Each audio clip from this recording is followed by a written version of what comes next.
Where's our spooky music? Nothing? Come on. It'll come up. Live from Nightmare on ESG Street. You see what I did there? Nightmare on ESG Street. I saw. That's a reference that even that reference people don't get. Freddy Krueger. Remember Freddy Krueger? I literally just rewatched it with Johnny Depp. The original. Good for the you. original. It's a Business Pants Friday show here at Halloween Studios featuring analyst Matt Moscardi. On today's weekly wrap-up, a very special ESG trick-or-treat Halloween Friday show, whatever the hell that is. So, fully half of our listeners, that I mean two. I was gonna say, can you have one? I mean, I know there's a mathematical answer to that, but can you ethically have one person? I'm saying half of our listeners are international. So two people are international. Oh, but I know that they do Halloween. They don't do Halloween. They do it in like the UK and France. And Europe is just they do not everything a thing we do. There is it? Is it really? Yeah, is it they like do a things. Thing? They even have Christmas in Europe. I heard. Okay, sure. Now we're getting ridiculous. I thought American Jesus created that, but no, it's everywhere. Let's not get ridiculous. Come on, let's get to it. Oh, wait, our show today is being sponsored by FreeFlowAnalytics.com, the only platform measuring board power, connections, and performance for free. Deep down, Matt. Deep permanent down. Sponsor. I know people believe what we cover is important. Deep, very, very deep down. Where? Deep down, people still feel that governance is absolutely vital. Roughly around the perineum. That's where to get us into the future. But just everyone's afraid to kind of get behind it. But deep down, I know they understand. I know. All right. We still doing the same thing. Deep down. I changed my section. Well, I did too. Do we have music to play us in? And I'll explain it. Oh, okay, good.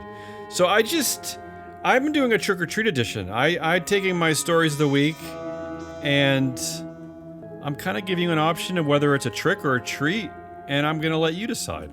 Well, I am doing, instead of normally I do the assholeiest. And I'm putting that horrible music down because it's blasting my eardrums. Yeah. I told you to turn down the volume. Go ahead. Instead of doing assholeyest, I'm doing 7 deadly sinliest. Ooh, I like this. Yeah. That could apply to every CEO and company, though. That's pretty where easy. I'm going to do a speed round where I pick a sin and I Nothing give you a headline. do is a speed round. That's not how you operate. Yeah, no. It's and when you look at it, it's not very speedy. But I pick a sin and there's one headline per sin this week. So that's what you get to choose from. All right, what do you got? All right, let's start at the top. Another billionaire telling humanity what is right, what is wrong, what is up, what is down. Bill Gates and his 3 truths. Climate change will not wipe out humanity. Let me tell you his 3 truths. Did he say that these are my 3 truths? Like he's speaking his truth? That's a great question. There's an article from a source I've never even heard of before called MAGA MACA. I don't even know what that is. It sounds fake. In the science section, the article is Bill Gates and his 3 truths: climate change will not wipe out humanity. But yeah, where does he actually say? That's worth looking into. Yeah. But let me list before I get to the trick or treat. I'm going to tell you first. I'll tell you the 3 truths, and then I'll tell you some of the headlines going around in this because this is a pretty big story this week. First, he says it's a serious problem, but it won't be the end of humanity. Now, first of all, Matt, you know how much I love billionaire proclamations, guys who used to sell like computers telling us, and a guy who ripped off an OS from another guy and made $1 billion. And this one hurts because Bill Gates, we agree on most things. I actually agree with a lot of things that Bill believes in, but I love when these billionaires, they make these predictions that can never be proven right or wrong, and then they just blast it out there. Like, it won't be the end of humanity. That's just the statement. I mean, how about that? Right? You know what? End of sentence. Yeah, I don't. Just go through all of them, because I have problems. He also says temperature is not the best way to measure progress on climate. And then the third truth is health and prosperity are the best defense against climate change. Now let me read you some headlines before we get to the trick-or-treat portion. He says that Bill Gates is 180 on climate change. It's not doomsday. Climate change won't end civilization. He warns against climate alarmism. Bill Gates says climate change isn't so bad after all. This is a more nuanced headline, which I appreciate. Bill Gates pivots climate strategy to focus on poverty over carbon emissions reduction. But then there's these other disturbing headlines that are coming out, and this is why this is a disaster. How about this headline, Matt? We won. Trump claims climate change hoax defeat after Bill Gates comments. This is the part I knew was coming. That's always the thing, isn't it? Yeah. So here's the trick or treat part of the headline. Win. Yeah. Here's the trick or treat part. Trick for Bill Gates and his statement that climate change is not the end of the world. It is an outright gift to MAGA and all the climate deniers. This is the trick. Or treat.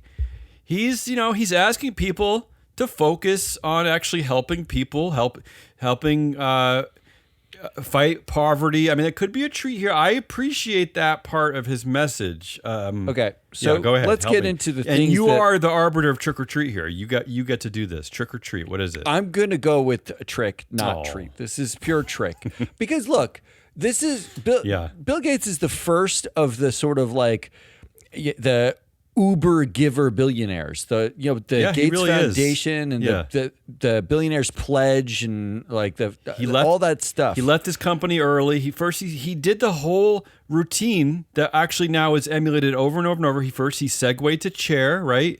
Then I think he became executive chair after that. He became like a founding director who lingered. Then he might have even been emeritus for a while, but then he kind of disappeared. And then he realized, hey, shit, I'm Bill Gates. I can solve everything in the world because I'm better than everyone else. Money, despite the fact I have very limited degrees in things like science. I can solve everything. And this is my problem with it, because the focus on poverty. First of all, why do we even have universities anymore? What's the point? That a guy that basically sold us plastic boxes with circuits inside them is telling us what. The opposite of what 16,000 scientists, literally 15,800 or something. He's probably scientists. His net worth is probably equal to those 16,000. His net worth by himself is probably 10x those scientists. That's true. But they spend their lives studying this thing. And like one guy who just in the same week there was a report about it was an annual climate change report that said the climate's on the brink or something like that. I looked up the scientists who wrote it. One of them has 100 peer-reviewed studies where all he does is that science, right? And I'm not saying scientists are infallible. I'm saying that Bill Gates saying a thing doesn't make that thing true. But this is what happens when you have like $1 trillion at your disposal. There was reports earlier this week that Bill Gates talked to Satya Nadella about the OpenAI investment that they made. And Satya Nadella said that Gates said it was like burning $1 billion. Why did Satya why did he even need to share that anecdote? Does he hate Bill? He wants to make him look dumb? It's not that he needed to share the anecdote. Yeah. It's that Bill Gates and the current CEO of Microsoft converse regularly enough where the current CEO is getting advice from Bill Gates.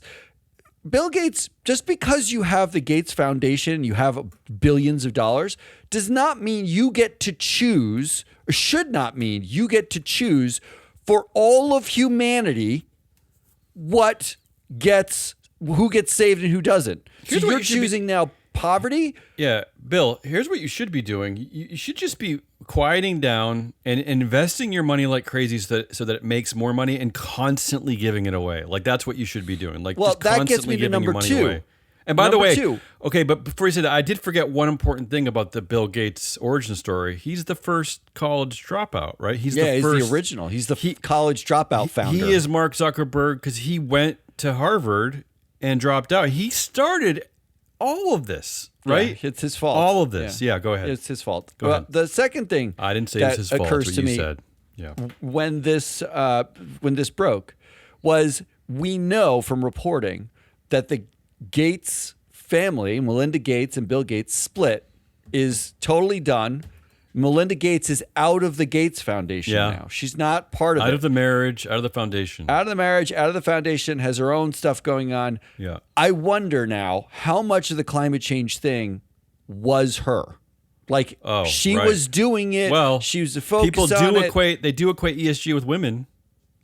like she's off now doing like Mackenzie Bezos, spending the actual money, doing some actual and you know stuff. what they never do? They never tell humanity like what's up and what's not up. I've never heard Mackenzie Bezos or Melinda Gates say climate change. Well, let me tell you. Let me founder-splain to you. Yeah, what climate change is and isn't. Let me preface this by saying I dropped out of college, but I have important things to say that refute the evidence of 16,000 scientists. I mean, it's like founder-splaining. Who, if they didn't graduate college, wouldn't be allowed to even be called scientists in the first place.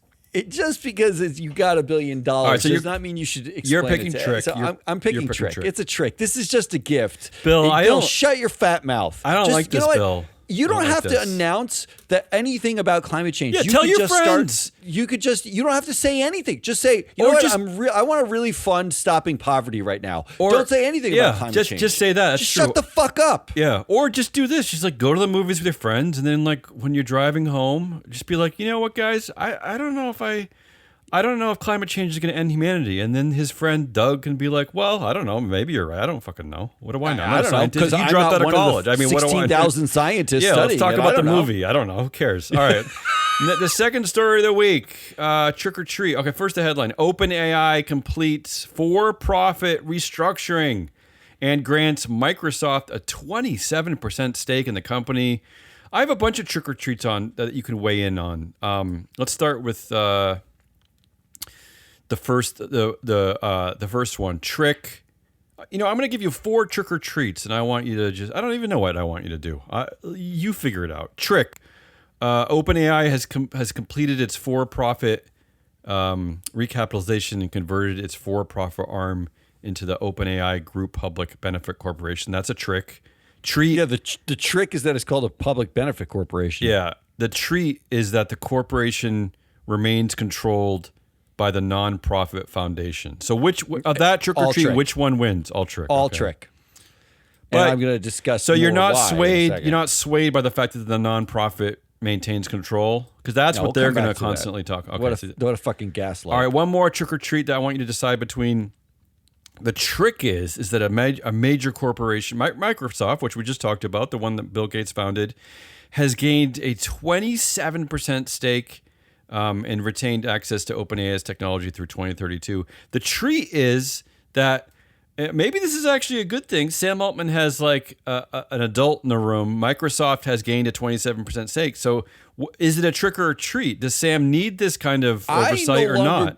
I no longer believe there's any adults in any rooms. Okay. I don't know what's going on. It used to be an adult, but you don't believe so. So this is a trick too? This is a trick? This is a trick too. Also, I thought we couldn't do things to 2032. Like, isn't it too hard? Don't we talk about all the time? Companies talking about all the time how it's like 2030 targets are too far away. 2040, I can't think that far. I can't strategize for that. 2050, forget it. It's all too far away, whatever. But they managed to like negotiate a deal that goes to 2032 where they just get access to a product. I mean, the problem is that all this does is this just going to make Microsoft more and more powerful, right? I mean, they're going to make so much money off of this. The company's eventually going to IPO. Microsoft is just like all the tech companies. They're all like in the just this week, they're all crossing these thresholds of like $4 trillion $5 trillion for NVIDIA or whatever. It's a nightmare. It's nonsense. All right, that's the second story of the week. OpenAI. Third story. I'll give you the headline, then I'll give you the trick or treat. Layoffs are piling up, raising worker anxiety. Here are all the layoffs announced recently. I'll try to go quickly. Amazon, 14,000. UPS, 48,000. Nestle, 16,000. Microsoft, 15,000. Procter & Gamble, 7,000. They just keep coming. I actually have a list of 13 different companies. But there's an important distinction between the companies you're talking about and because we saw a whole bunch of layoffs like 6 months to a year ago, right? It was when all of the companies were going founder mode, air quotes, and it was like Meta and, Elon Musk's, all of his, 43 companies. And it was like the tech bros who were like, we're going lean. We're going to do this thing. We're going hard. This is Procter & Gamble, Lufthansa, Nestle. Amazon is one of the tech bros, but they're laying off 14,000, and it ain't coming from like just middle management. It's like these are ConocoPhillips. These are like industrial, retail. This is the everywhere problem now. It's like everywhere's got the same problem. So let me just skip ahead to the meat of this one. Trick or treat. The trick is, of course, the layoffs. The treat is that, what is the treat here? That the announcement didn't happen right before Christmas? Is that the treat? Like, I feel like no. Okay. You missed the headline that is the treat. Well, yeah, tell me. The headline that is the treat is they're not blaming this on AI. They didn't say it's because of AI. That's the treat. So trick or treat, what is it? It's just you're getting fired. Yeah. Because everything sucks, you're fired. So is this good or bad? Trick or treat, you pick. I mean, how do you choose between I those? Don't know. I don't know. I don't know what to tell you. I mean, how about it's this? all trick, right? How about obviously. This? I was going through a bunch of the layoff memos, and I was picking out some of the quotes that bugged me the most, like Amazon saying investing in our biggest bets, things like that. Paramount saying stuff like building a strong future-focused company. YouTube, thriving business success is built on bold bets. But then I'm like looking at these companies, and I'm thinking, who runs these companies? Because I remember there was some subtext here, because there's a bunch of other headlines going on about wealth, right? Paramount is run by Nepo baby David Ellison. His daddy is the world's second richest man. Amazon. He bought it for him. Daddy bought it. Amazon, Jeff Bezos is the world's third richest man. YouTube, Alphabet, Larry Page and Sergey Brin are the fourth and sixth richest men, respectively. And these companies are busy not only laying people off, but writing like dopey memos about like successes built on bold bets and stuff like that. I mean, so. Here's the bigger issue. Go ahead. Amazon is announcing 14,000. First of all, we saw last week we talked about Amazon and their robot army, right?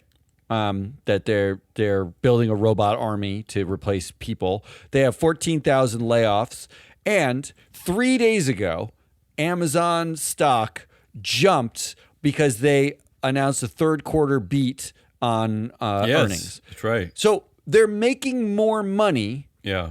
They're laying off people. Yeah, actual people. And they're saying it's not because of AI that they're doing it. They're actually, the irony here is they're taking the job away from the person. They're going to use the money from that job to pay to build the AI so they wouldn't have to rehire them ever again. Yeah. They're also saying these are things like corrections from COVID overhiring.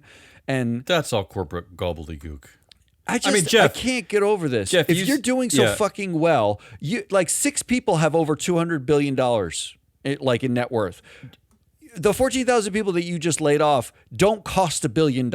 Jeff, I know you're listening. I know that Jeff Bezos listens religiously to the show. You've sucked so much from the stakeholder teat, as it were, that you could just keep these 14,000 Amazon workers going and just deploy them across our cities and have them like help clean up like our streets, help them they can like patch infrastructure. Like it will be like exactly like your vision of corporate nation states where they have their own, but little like mini federal workforce. Clean up, but like deploy them to like help us. I mean, we're 12% of Americans. I shit you not, 1 out of 8 Americans are about to lose their SNAP benefits. Yep. I mean, these billionaires on these top 10 lists, they don't just have $1 billion. They have like hundreds of billions of dollars. Like, really, I mean, deploy these workers, have them do stuff. I mean, and I know this is not you're rolling your eyes like that's not how capitalism works. But capitalism has changed. I mean, now companies just invest in crypto coin, and the government takes stakes in Intel, and I mean, we can also. We can change how we utilize our workforces. Why don't you just keep these people forever, Jeff, and have them do different things? They can come clean your condo too, your mansion or whatever. All right, I'm going to move on to the fourth story of the week. Well, go ahead. Like you mentioned the SNAP benefits. The average SNAP benefit costs benefit received by a family in the United States. And for those of you who are not in this country, the 2 of you, because we already know how many there are. SNAP benefits are basically you can't afford to eat, and so they subsidize your ability to buy essentially groceries. It's like money buy that food. you're spending at the grocery store. Yeah. The average SNAP benefits given to families in the United States is worth about $350 or $400, and they $400 per household. And I don't think they're annually. I don't think they're adjusted for the inflation of prices going on at supermarkets either. No. Well, $1 billion could feed over 2.8 million families, if that's the average. Okay, so that's $1 billion. Feed them for how long? There are 6 people who are worth $200 billion. Wait, what do you mean feed them? Like feed them for how many? I mean, like the average benefits received by a household, SNAP benefit household, is $400 annually, which means in 1 year, a billionaire could pay for 2.8 that's crazy million households worth of SNAP. Speaking of Nepo babies, the Malone family. Timothy Mellon's paying for our military. He's paying for the military. Yes, he's paying for the guys holding the big guns, but he's not paying. He's not going to give out. He's not going to feed. But he doesn't want to pay taxes. These are the same people who do everything they can. Like the same people who are fighting Zoran Mamdani raising taxes on billionaires are giving millions of dollars to pay for the military because they didn't want to pay taxes in the first place. But what are we protecting exactly? I mean, what I don't know what the fuck we're doing. We're starving our people, but what are the guys with the guns do? Right, do you have another one? Because I'm gonna lose my mind. I'm laughing, but it's nervous laughter. It's the fourth one is I like to pick nerdy governance ones that align with our show. You know me. The fourth story of the week is this headline from Fortune magazine, fortune.com, whatever. CEOs who are also board chairs are the problem, not the solution, says top governance expert. I love that, top governance expert. Is there like I want to be involved in this. Is there like a wrestling match? Or, like I'm ready. Like I want to throw my hat into that ring. Like... We never get called top governance experts. But I never get called anything. So this is another asshole. This is another trick or treat scenario. Here's the trick. The trick part of this, because I agree with the headline, of course. I mean, yes, that's all we say. But the trick, here's the trick. And I'm calling it the utter bullshit of the protected class of CEOs and directors in this whatever you call this world that we cover.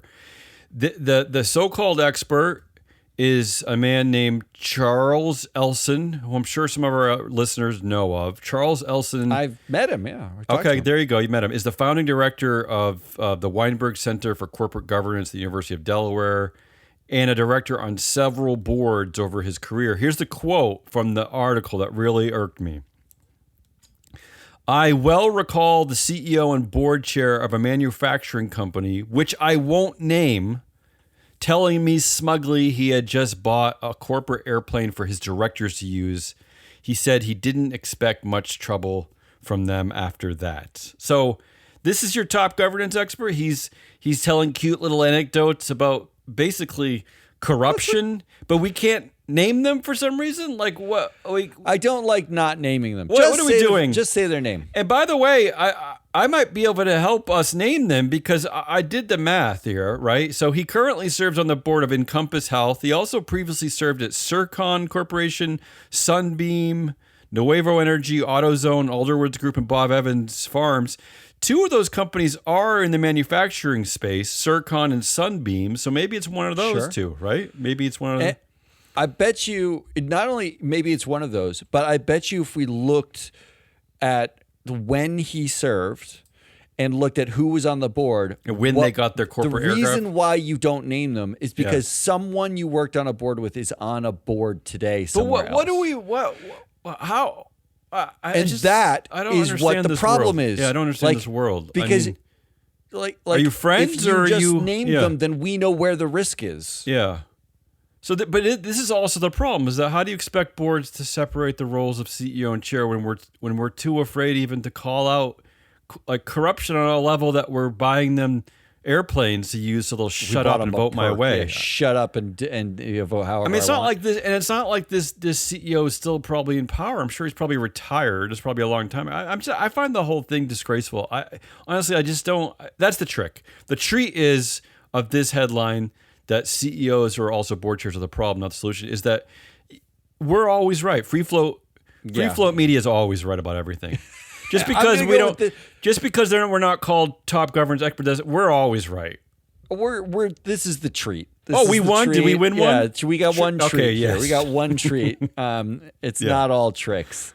That's the treat. Yes. I guess that means I don't pick a story of the week, right? It's just tricks and treats. Is there? Do I pick one of the week? You don't have to, but I think I know what you would pick. Look, the OpenAI thing's a long time coming. The layoffs have been piling up over time. That we're always right is like an always Imagine if thing. you picked that one. It's Bill Gates. Definitely Bill Gates. It's Bill Gates. It's a full circle moment. It's a full circle moment because he is the architect of this age. He's the architect of this age of this extraordinary wealth to be handed out to these people who sell these stupid widgets. But no, I don't. I am failing to comprehend another heel turn by a billionaire who prescribed to the ideas of science and progressive thinking. What are you talking about? This is the year of the heel turn. Do you know how many CEOs have turned to kiss Trump's butt this year? I mean, what is the push here? Like between all these billionaires, every one of them did it. And Jensen Huang, who is not like a progressive thinker. I don't know if he's liberal or conservative. I don't know anything. But now he's actively kissing Trump's ass. Yeah. He's like, before it was like sort of every once in a while. Now he's literally out there saying he's the smartest guy I've ever met. This is the best thing that's ever happened. He's an amazing human being. The greediest guy he ever met. Yeah, they equate greed with smart, I think. That's what is happening, you morons? Shut up. Like, pay attention. Let's move on. All right, yeah, let's definitely Do we have music to transition us? Oh, yeah, we're going to play this. I'm going to make your ears bleed for a second. All right, what are we doing? Goodliest? Goodliest. Let's do Goodliest. Goodliest. I have two old-fashioned ones. I have one, and it's not really great. So let me go first because I actually want something good finally. And it's really rare that you see really simple headlines that just seem like we're accomplishing something. Here we go. Renewable energy and EVs have grown so much faster than experts predicted 10 years ago. That just feels like a win to me. Yeah. And by the way, I'm still like that we killed it now, but I'm still completely lost. GM is currently announcing layoffs in their EV divisions and battery divisions, right? What are we giving up on exactly? I think I said before we got an electric Subaru a few months ago. It is the greatest thing ever. And I don't even think Subarus are known for being great EV makers. They partnered with Toyota. I've never heard anyone say that this is like the best EV. It is wonderful. And I'm pretty sure that 90% of Americans who aren't fixated on like buying muscle cars would love these cars. Absolutely love them. So I don't know. How are we giving up? How are you? I told you. GM, how are you laying off work? Like, where's your conviction? Like you should be hiring more marketing people because you're losing out. Like, this is incredible innovation. You're asking Mary Barra to have conviction? Like, first of all, she's at the end of her tenure, right? Like, Matt, she's not going to last much longer. But not even to solve any kind of like environmental crisis. I'm just saying that these are beautiful cars for consumers. You're in it for the short-term win for you. They're quiet. Like, you don't have to go to the gas station. Already we're winning right there. You should be, if you are the CEO of a car company that makes EVs, and I know the federal subsidy ran out, and now you're like, oh man, we just got to lay off everybody in the EV division because there's no federal subsidy for it. Why don't you do the opposite thing? Yeah, keep at it. You know what? We will eat some cost here because we know that 5 years from now, 7 years from now, these cars are just better. They take less maintenance. They're beautiful cars. They're more fun to drive. They get you from place to place. The charging stations are everywhere now. You can charge most places. This was the industry. The automotive industry. Henry Ford. This was the industry that learned like when you fine tune your manufacturing process, then you can sell things for cheap. Like that's all you have to do. You have to keep at it. Figure out how to manufacture these things at scale, and then get the prices down, and then people will buy them in droves. The problem is they're too expensive right now. That's why you're not selling them.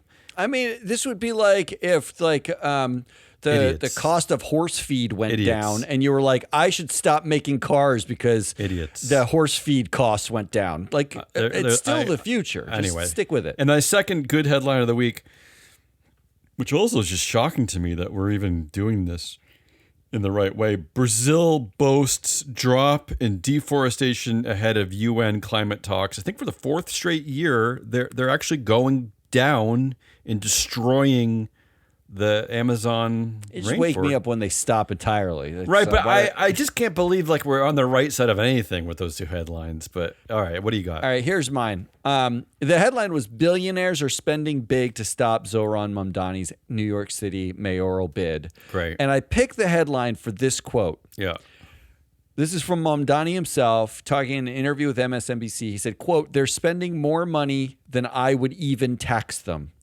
Yeah. I just think that's the simplest. Yeah. Okay, so when you unpack that, right? The only reason why then, if you know the math, and you can say, the amount I'm going to charge them in taxes is less than the amount that they're spending to beat me and have me not take office. If you know that that's the math, then that means there's a different reason why they're fighting you. Yeah. Well, and the different reason is they just don't want to lose. They want they never want to, they don't want to help anyone else but themselves. There's no other reason. They don't like a person who's saying, like where their money's going to go, because taxes is the government takes the money and then deploys that capital to where it needs to be for society. Billionaires like Bill Gates prefer to take the money and then tell society where the money should be. Look, this is 2025. Their foot is on the like the greed gas. Like they're realizing like everyone is multiplying their net worths. Like this is the age of unrestrained like wealth gathering. Like don't stop us now, right? I mean, it's the next Gilded They have Age. the perfect president to do that. So yeah, that's what this is all about. So it's not then it's not about like policy even. It's not that they don't like him because they would pay less than they're spending to beat him. I'm super curious. I'm curious how this is going to play out. I just love that quote because my assumption is that Mamdani is going to win. What I'm super curious is that will he start making grubby deals like most politicians, or will he try things that we haven't seen in New York City? Will the billionaires actually leave? Will they get behind him if he's popular? Like I'm just kind of curious how this is going to play out. I doubt the billionaires leave, but they're going to fund stopping him at every single point. Sure. But they're just going to stop everything he wants to do. But if the people are behind it, it's going to be like an Obamacare situation. Like that could Obamacare was so watered down by the time it was done. It was useful in a couple of things, but 90% of it was not useful. Don't drink that. That's gross. And by the way, this whole notion that billionaires are leaving places, can we stop with these headlines? Billionaires own so many homes now that how do we know where they are anyway? Where like... Right? Yeah, like, you think they're going to sell their New York City apartment? Get over it. They're not to like Virginia. They're not like us. They're not like going to price like a 3-bedroom in another neighborhood. Like just stop. All right, so that's your goodliest. I like that. I like that one. All right, we'll go with that one. All right, let's do for Halloween themed the 7 deadly sinliest. Okay, now we're getting into something. Do you like the grammar of sinliest? Do you know that I once one of the several projects I failed at this company is I tried once to take the whole U.S., all the corporations in the U.S. and recategorize them as sins. Yeah. But it was so overwhelming of a project that I eventually gave up. So I appreciate what you're doing here because this is why. Way back in the day, I started calling things like Netflix drug companies. Drugs, right? Yeah, I love it. Well, because it's about addiction. That and the fact that you got like a library degree, like a master's in library what I'm saying is I appreciate this focus on the 7 sins because I think this is you're hitting at the crux of what American consumerism really is, right? Because all the things that we sell are they seem to be feeding into some vice, some need, sin, right? Some sin adjacent need. I love this. So I'm already a fan. Go ahead. I'm going to start with wrath. Am I voting on something? What am I doing? I don't know. All right, go ahead. Just pick your favorite sin. I'm going to pour some coffee. That's my favorite sin. Is I'm going to start with wrath. Yeah. And the headline is serious new hack discovered against OpenAI's new AI browser. Already. So this browser's been out for like 3 weeks or something, right? Like, Yeah. But apparently cybersecurity experts have been poking and prodding it. Most browsers, when you go and you're like looking at something, like your Google, your Gmail stays logged in, your bank stays logged in, your retirement fund, it stays logged in. And that data is stored and you have a session open. Apparently, the way the OpenAI browser works, and it's for pay, I haven't used it, but it's for pay. You type in, like you're talking to an AI, book me a flight to San Francisco on Delta around this time, returning on this day, and it will go, and it's supposed to like it'll really get all the things, it'll book and it find and actually it all, like and charge put your it credit in, card. And it will execute certain things. my I don't God. know the extent of it, but that's the Don't goal. do that for me, OpenAI. Don't do that. So for me. apparently, cybersecurity experts realized that you can do something called prompt injection. Inject a prompt. What's so that? Somebody basically just has a program that shoots into your browser. Send all money from Bank of America to this account in the Cayman Islands or whatever. And bam, they take your money. You don't even know what happened. This reminds me of when we first had Alexa. It only lasted for a few months because Alexa's horrible. And one of my daughter's friends told Alexa to set an alarm for like 3:30 in the morning. Yeah. And then it woke us all up. That was the beginning of the end of how AI is going to ruin us all. It's like this is like a snake eating its own tail. This whole generation, It does not apparently allow you to like a prompt injection that is like, please depose Sam Altman as CEO of OpenAI. That is not one that works. All right, but that's the headline. So congratulations, OpenAI, on making a new tool for everyone to steal our crap just with AI. All right, you ready for the next one? Here's the next sin. Gluttony. Ooh, gluttony. I like that. John Malone to transition to chairman emeritus of Liberty Media Corporation. Can't go away, this guy, yeah. So Liberty Media is pretty famous among governance circles. Yeah, John Malone, too. He is I think he's still America's biggest landowner. He owns the most land in America, I think.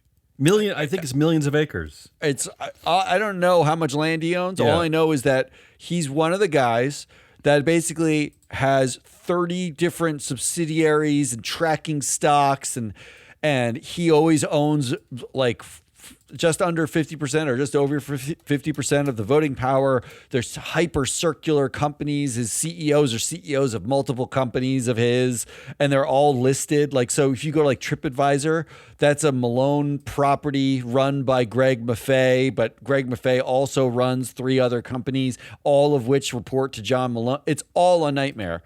John Malone cannot get enough. He's transitioning to chairman emeritus rather than just stepping down because he's like 90 years old. Rather than just saying, you know what, I'm going to retire. There's nothing more I need to accomplish. I'm going to sip Mai Tais or tea or whatever and look out of my 100,000 million acres of land. No, he's going to be chairman emeritus.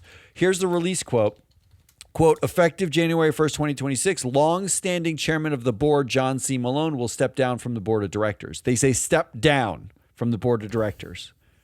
But he apparently is the chair emeritus, which means I rewrote that to be, quote, man with 49.2% voting power over company, sits in corner of board meetings he feels like going to, and demands to know why the donuts are all plain jelly and not powdered sugar jelly before firing the entire board he's not technically on. Isn't that what it really is? Can I say you nailed this one? Because let's talk about gluttony with John Malone. John Malone, you ready for this? He owns 2.2 million acres of American land, which is bigger than the Rhode Island and Delaware combined. That is more land.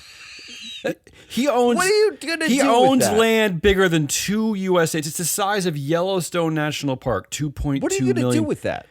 These people are out of control. They're out of control. What is the point? They're out of control. The point is it enough? Is little boy ego and it's just I don't know. It's like little boy. It's like 7th grade craziness. I don't know what it is. You're it's like gonna be dead soon? It's like people. It's like puberty power. I don't know what it is. I don't get it. I don't get it. That's a great one. That's gluttony. If I'm going to vote, that's an early winner because you nailed it with him.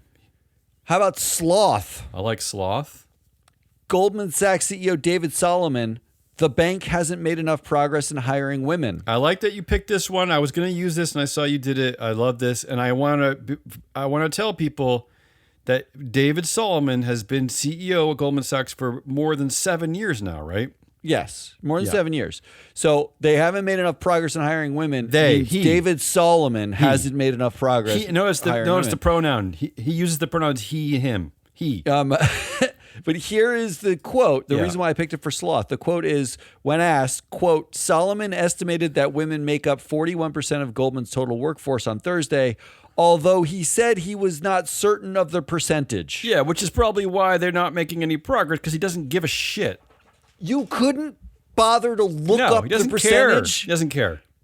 The percentage is 43%. Yeah. So you were close. And my guess here, you can look that up. You're a banker. My guess here is that he doesn't actually care, but that someone asked him a question at a press conference or something, and he had to respond to it. I also saw that he said that it takes a long time. It just takes a long time to rise to the top, and that 4 decades ago there were very few. I mean, it was 93% men 4 decades ago. The point is, David, is that there's been time to solve all this. If you knew what was happening 40 years ago, you just don't care. You just don't care. Let me cut to the chase. You just don't care. I mean, this is a guy who made a retention bonus of $80 million. $80 million. And $80 million. And his COO. His CEO, also got $80 million retention bonus. Could not bother to look up how many women work at Goldman Sachs in a conversation about we're not making enough progress at women working at Goldman Sachs in the highest echelons. Imagine starting a subcommittee and giving it $80 million and say, here's the problem I want you to solve. We need to hire more women at this bank. I mean, that would be a great seed money to start that program, no? It would be pretty good. But I mean, you could send people to every university in the land and just talk to women. I don't know. Hitting send on that email is really hard. That's a big sloth. That's a sloth. I can't believe you couldn't even look it up. But David, I mean, just be honest with it. Just say, look, 7 years of non-progress. I don't know because I don't really care, but thanks for the question. Yeah. All right. How about pride? Okay. Delta calls on Congress to immediately end government shutdown, pay air traffic controllers. Delta Airlines. Meanwhile, 58% of Delta's political contributions were to the GOP. This government, majority of committee lobbying spending on appropriations committee were Republicans. Delta is the one funded the Republicans who slashed air traffic controllers for DEI. Now the government's shut down because the Republicans don't want to spend anything on SNAP benefits and health care and anything else. And they're trying to blame it on the Democrats. This is so stupid. And Delta's out there saying, you need to open this up so that we can make some more money? Yeah, this is so stupid. I mean, first of all, this is a guy with a 258 to 1 pay ratio. And this is also, can I tell you what is eerie about this Halloween moment is that the estimated amount of air traffic controllers in the United States is 14,000, the exact number that Jeff Bezos is laying off. So call Jeff and say, hey, why don't you funnel some of your wealth and just like Tim Mellon, why don't you pay? Yeah. Why don't Tim Mellon?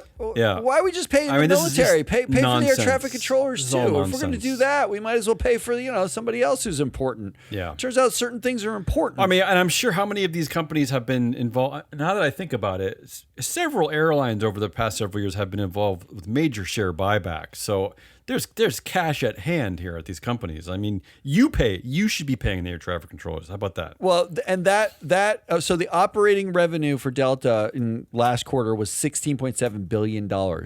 1.7 billion was their operating income. Imagine a situation in which that's their operating, that's their profit, right? Imagine there's a situation in which you took that profit and paid the air traffic controllers that you so desperately want and need. Honestly, was in September. Honestly, I feel like this is it's reminding me of COVID. Honestly, I don't even care. Ground all the airplanes except for emergency medical use. Like if you have to fly a kidney somewhere, go ahead. We don't need FedEx, Amazon. We don't need people going to Orlando. Just who cares? I don't even care anymore. Just ground the airplanes. All right, let's go to envy. I'm in a mood. Envy, yeah. Turns out, here's a headline. Turns out Wikipedia isn't that woke as Grokpedia rips off most of its pages. I'm almost upset at you for covering this story. This is the dumbest. Elon Musk is the dumbest guy ever. I mean, this guy is a moron. But there was another headline. Grokipedia's article on the Cybertruck clearly shows why the whole project is doomed. I read that article, yeah. Most of Grokipedia's 800,000 articles are just copies of Wikipedia articles. Of course, yeah. Citing that's what Wikipedia. AI... What is AI other than just like copying and pasting? Yeah. The ones that aren't are basically when Musk tweets something or it's Tesla related or Musk related, they change that part of the article so that it reflects whatever Musk thinks. Because AI is not a sentient being that is coming up with its own thoughts. It's an algorithm designed by the people who own these companies. Elon Musk told Grok how to react to certain things. End of story. I mean, there are screenshots of prompts of Grok prompts. When somebody asks Grok a question, it says reviewing Elon Musk's tweets. The whole thing is stupid. It's literally looking for one Musk, you're an idiot. Thoughts. You're an idiot. And no one. But this is what he wants an extra $1 trillion of pay for, like so that he can do this. Grokopedia is built off of his AI. A waste of money. I would stop it, honestly. So he wants $1 trillion so that we have this. But that's envy. I think he secretly envies Wikipedia, doesn't he? Of course. I mean, because he couldn't build anything as amazing. Wikipedia is one of the modern marvels of our internet age. It's like the only thing on the internet worth looking at anymore. I mean, it's a really cool idea that somehow is self-sustaining. And Elon Musk all he does is take over companies that he didn't found and then calls himself the founder and then can't sell cars because of his horrid personality. All right, let's move on. I don't want to talk about Elon Musk.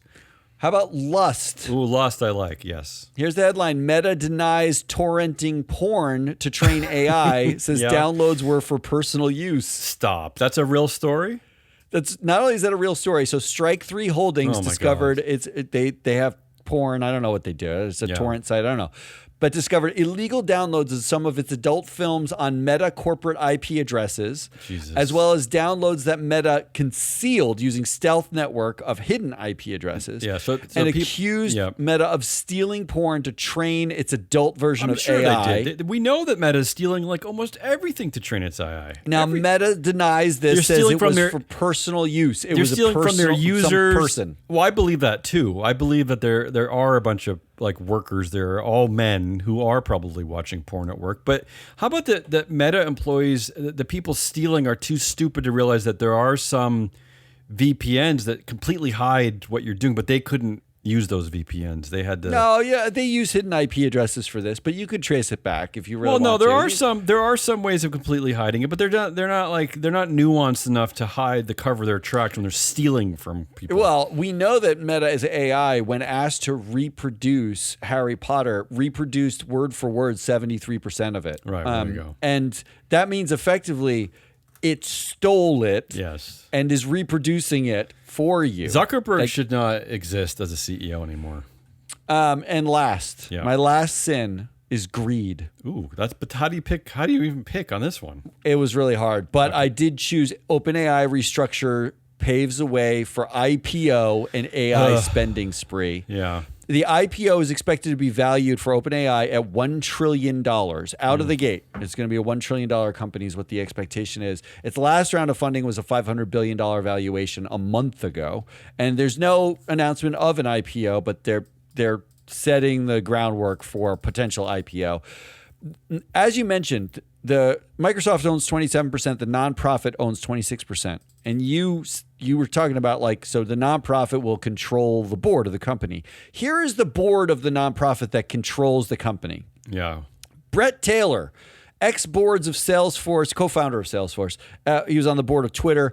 Adam D'Angelo, who's on the Asana board. He's the CEO of Quora. He's the ex-CTO these sound of pretty Facebook. Non-profit. These sound like the kind of people that you meet at nonprofits. Exactly. There's every nonprofit meeting I've ever been to. How about Sue Desmond-Hellman, who's on the Pfizer board, who's the ex-Meta board. She was the Gates Foundation CEO at one point. Okay, but what does that mean? So we know that she's involved in a nonprofit at some point for a billionaire. Can you even call a Gates Foundation a nonprofit? I mean, it's all money from his profit. The amazing part about being the Gates Foundation CEO and the ex-Meta board is you're clearly just happy with dictators. Isn't that all that means? It's just true. How about Zico Coulter, who is a professor, according to Wikipedia, also sort of the co-founder of Gray Swan AI and ex-Stanford. We need some AI companies. Good. So I thought, like, even he's supposed to be about like safety of AI and stuff like that. He's the replacement for the Helen Toner. That, you know, the optics of having somebody who knows something about AI and is interested in safety. He's the optics of that. How about General Paul Nakasone, ex-NSA in cybersecurity? That guy feels like, you know, he might have done something in his life, I guess, but not a nonprofit. He's military. But look at the subtext of this. Look what's really going on. I mean, I always talk about like the Cold War, the Cold War with China. There's not like a kind of like an AI Cold War where we're just like, we're going to throw a bunch of money at cybersecurity, right? It's all war.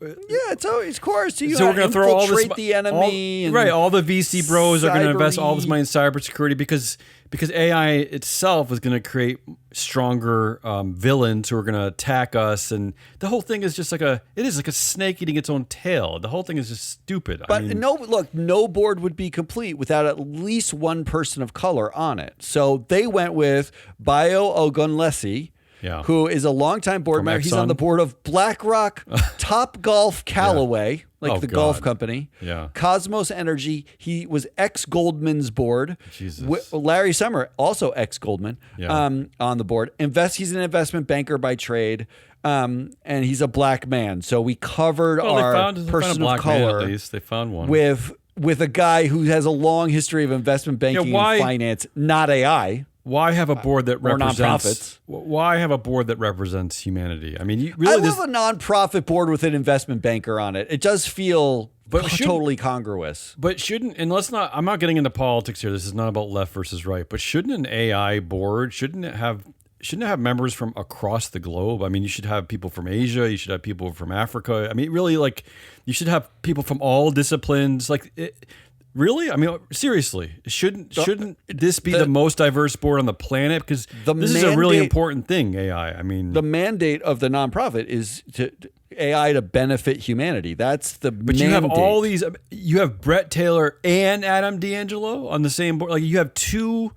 And Larry Summers, who's ex-Harvard president, current douchebag, ex-Epstein Island. There's lots true? of... What do you mean Epstein Island? He's on... As in, they're in the 2021 trials of Epstein, and that it was revealed that he took 4 trips on Epstein's private plane. Bill Gates too, right? Wasn't Bill Gates implicated in this? Epstein was given an office inside Harvard, even though he had no association with Harvard and donated money. While Summers was president, it's a whole thing. Like, I didn't make that up. I'm just telling you what I read. But wasn't Bill Gates on those flight lists too? Am I making that up? Bill Gates was on those lists, of course. Yeah. And then finally, Nicole Seligman, who was the lawyer for Ollie North. Well, there you go. That's the war again. Yeah, that's the more of the Cold War of AI. Like, we need, if you don't pump in more money to us, China's going to get us. Cybersecurity is going to bring it. Like, we just need more and more money to keep this going. This is the thread of it all. 100% of the nonprofit board that's choosing the for-profit, like running the for-profit board or whatever, are for-profit assholes. Well, they didn't used to be. They didn't used to be. Remember, there were some people who actually represented what that board should be. But if you're Microsoft, but they were fired because they tried to fire Sam Altman. This is the problem. They had to pivot to be a for-profit, and you had to make it look like the nonprofit had some sort of power. And you're Microsoft, and you're like, I don't want the nonprofit to have any power because I'm not doing this for the benefit of humanity. I'm doing this for the benefit of Microsoft. Microsoft looks around the room at the board members and is like, oh, no, this is cool. This is fine. This is totally fine with me. This works because I know I'm repped by all these people. Yeah, and it's that's your greed. It's a classic example of a board that is only there for its shareholders, not for the stakeholders. Only there. So you got a sin of choice for the week. Do I really have to? Oh God. Wrath, gluttony, sloth, pride, envy, lust, and greed. Oh boy! I mean, I'm tempted to agree with OpenAI because it is such an important thing that you're pointing out, and sometimes I just can't believe that, like, you or I, whoever works at this dumb company, are some of the few people kind of focusing on the reality behind it's this. never one of the headlines. Not once in the headlines is this mentioned. The sloth one I kind of love because it just points out how much he does not care about the progress in hiring women. I mean, he doesn't even know the figures. I was pissed at the gluttony one. John Malone is chair emeritus, right? And there's not a data point anywhere that anyone has tracking emeritus chairs, and these are people who can don't show take this up to the field board seriously. meetings. Yeah, they don't take it seriously. Howard Schultz is the chair emeritus of Starbucks. The board of Starbucks said whenever he wants to come back, he's always welcome in the boardroom. We keep him informed. He's still a part of this company, which is psychotic. This is he's not. I don't care that he's the founder. The company's moved on. You either moved on or you don't. Stop it. This is always my takeaway of the work that we do here is not that we're going to solve all these problems because of our dopey opinions or our data set, but that there should be several iterations of us also looking at this problem together. To your point, there should be available databases of emeritus directors somewhere, because this is a subset of humanity that needs to be studied because they are literally like taking over the power of and the wealth of our planet. Like we are funneling wealth to the corporate class, and it's something that deserves studying. Like we deserve, right? Not just us. You sound like a socialist scientist. Or I sound like a dopey professor that no one pays attention to. But anyway, I'm going to pick just because I liked you calling out John Malone. I think he needs to be called out more. I was going to go with gluttony. I don't care. I don't know. All right, good choice. Gluttony it is. John Malone, Matt. He owns land bigger than the size of Delaware and Rhode Island combined. I don't think he has enough. Just a guy who ran a media company.